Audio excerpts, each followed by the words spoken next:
ईश्वर की अनन्य भक्ति, पूर्ण श्रद्धा से समर्पण और शुद्ध निर्मल हृदय से यदि ईश्वर को पुकारो तो वह आशीर्वाद स्वरूप जो आप चाहो वही दे देता है। यह कोई सुनी सुनाई बात नहीं है, ये मेरा अपना अनुभव है। बचपन से ही मुझे शौक था दूसरों की जिम्मेदारी लेना। पता नहीं क्यों मुझे दूसरों का काम करना बेहद पसंद था। मैं बिना किसी आवश्यकता के स्वयं ही आगे बढ़कर दूसरों की मदद किया करती और दूसरा मुझे प्रेम की खोज थी। शायद जब से मैंने होश संभाला तब से। ऐसा नहीं था कि मुझे किस प्रेम की कमी थी मेरे परिवार में, पर मैं चाहती थी कि कोई एक ऐसा व्यक्ति हो जिससे मैं बहुत प्रेम करूं और वह मुझसे बहुत प्रेम करे। क्योंकि शायद नाम ही मेरा कल्पना है, सो सदैव मैं कल्पनाशील ही रहती हूँ। एक प्यारा सा इंसान, एक अमीर गरीब की दोस्ती, नफ़रत, फिर प्यार, फिर शादी और फिर एक बड़ी जिम्मेदारी। बस यही मेरा एक सपना था। एक लंबा, सांवला, खूबसूरत, बहादुर और बेहद रईस और बेहद प्यार करने वाला एक इंसान मेरी कल्पना में था।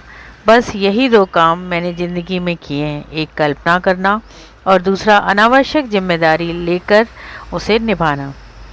ईश्वर यानी कि मेरे भोलेनाथ ने मेरी बात सुन ली, मेरी श्रद्धा, मेरी भक्ति को कबूल कर लिया। ऐसा ही एक इंसान शादी के लिए मेरे सामने लाकर खड़ा कर दिया। शादी हो गई।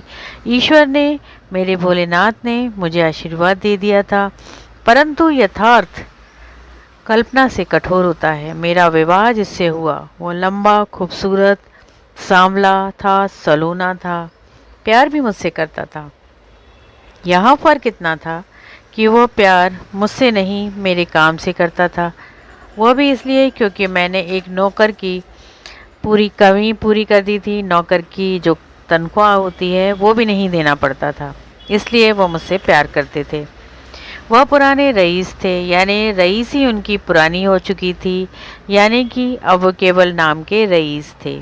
बहादुर तो थे, बहादुर तो वो थे, पर बहादुरी उनकी केवल घर में ही चलती थी। बाहर वे बेहद डरपोक थे, कंजूस पल्ले दर्जे के थे, आलसी नंबर 1 थे। चूंकि मुझे शौक था जिम्मेदारी निभाने का, तो मैं शौक से जिम्मेदारी निभा रही थी सारी कमियों के बावजूद। पर कहते हैं ना, भूखे पेट ना होए भजन गोपाला। भोलेनाथ ने मुझे मेरा प्रेम दे दिया और अब मुझे उस प्रेम से नफरत होने लगी थी, क्योंकि केवल प्रेम से घर तो चलता नहीं है ना। मेरे पति की कंजूसी, आलसी, डर और मक्कारी ने खाने के लाले ला दिए। 2 बच्चों के साथ हम सब आसमान के नीचे खड़े थे। चूंकि मेरे शौक ने मुझे बच्चों की जिम्मेदारी निभाने का निर्देश दिया था, सो मैं सबके लिए निभा तो रही थी। अब पति समेत मैं मायके लौट आई। जीवन की गाड़ी धीरे धीरे पटरी पर हंसते गाते चलने लगी। परंतु अब यह समझ में आ गया था कि पहले यथार्थ है, फिर कल्पना है। पेट भरा हो तो प्रेम सुहाना लगता है, जिम्मेदारी भी निभाना अच्छा लगता है। पर अब ये भी समझ में आ गया था कि जिम्मेदारी भी उतनी ही निभाएं जितनी ज़रूरी है। शौक भी वही पालें जो सार्थक हो। ईश्वर ने मुझे आशीर्वाद स्वरूप वह सब दिया जो मैंने चाहा था, परंतु सब आधा अधूरा। प्रेम की खोज मेरा शौक था, पर अब उस शौक को परे रखकर बस काम करती जा रही हूँ। प्रेम ने वह तिकनी का नाच ऐसा नचाया जिसकी गूंज आज भी, यानी कि 20 साल बाद भी गूंज रही है।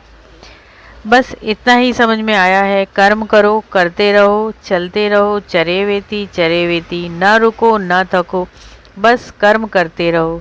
यही जिंदगी का सार मुझे अब समझ में आया है। प्रेम की खोज तो करो, पर पहले कर्म करो। ईश्वर की अनन्य भक्ति।